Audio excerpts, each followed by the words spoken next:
Hello there. So previously I spoke about feminism and secularism, how it's something our maturity, our growth, to be able to grow up to be mature, competent, able adults at even younger ages than you would expect. Today I'd like to get into this Prager U video talking about science and God, and essentially this video seems to be about saying we can use science to prove God or something to that effect. I'm Andrew Levy, and this is The American Dream.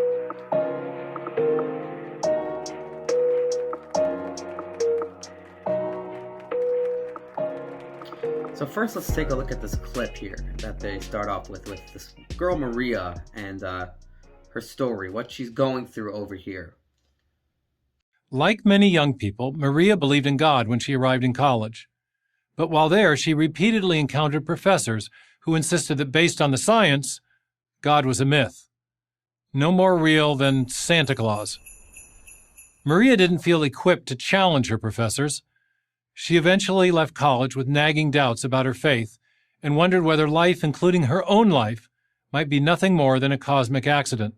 So my take of this story is as such, not that I disagree with anything that he's saying, per se. At the same time, you got to look at everything from all angles. The labeling here is basically that it's only the atheist science people trying to put their views on other people and take away from their, as if we have a full-on religious society with a bunch of evil teachers just going out there and just ruining it for everybody, butchering their hopes and dreams and ruining it for people. It's true that that does probably happen. I'm not going to say this story doesn't happen, but you have to put things into perspective. There's also the fact that there has been many people out there who have become atheists, who have found themselves lonely in this idea that there is another view, that there is people, that possibly all these people out there are telling them all these things that they're not understanding, that they can't make sense of, that they're being told they're wrong. Not only that they're wrong, that this view they have is immoral and bad. So you have things on both sides here. You have people who are atheists, who feel bad and knocked down all the time just by their existence. So many stories of atheists being scared to tell people their stories of people actually being thrown out of their homes because they came out to their parents as atheists. It's not as though it's just now. It's like only now this teacher or whatever, science guy, whatever, wakes up and he's like, oh, we got to do something because it's attacking my view. What about before, when people would attack people of opposing beliefs and those people were left out? Did you make a video then saying how this is wrong, and perhaps the behavior of doing this in general, knocking people down, not making people feel accepted and understood, is maybe the way we ought to go about this? He's just kind of just bashing on people with opposing views here, and that doesn't seem right over here. Anyhow, to the next clip. Many young people share Maria's doubts.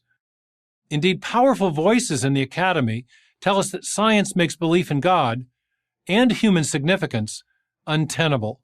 So it's not that atheists believe that believing in God is the whole thing is unattainable. That's not what it is. It's just the fact that atheists aren't convinced. They find there's no evidence to prove that there is a God.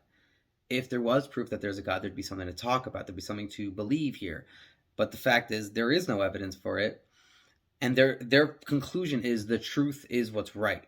And if it's not true, it's not right. And it's not only not right, it's not good, which is why atheists tend to turn out to be anti-theists, and people who you'll find they're just hateful towards religion and religious people and all the things that happen in history that they could possibly find that's from religious people that can be viewed in the worst possible way, they will do, because all these things are now viewed in the eye of something that's bad. This isn't because the atheists are necessarily right, but I would argue it's actually because the viewpoint that the religious people are trying to prove has not been proven to be true. So to the atheist, a true thing which would conclude to be good, in this case, it just can't be good because it's not true.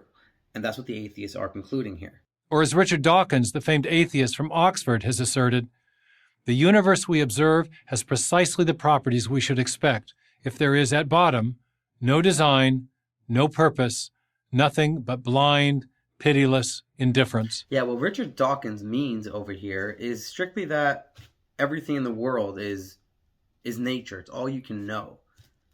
To say otherwise, that you can know otherwise, you can't. You can believe otherwise. perhaps, but there's no evidence, there's no proof, there's no anything to suggest that he's crazy for saying we can know otherwise when you literally can't know. We're literally in a world, everything around us is based on nature. To take a leap of faith in anything else is that it is a leap of faith.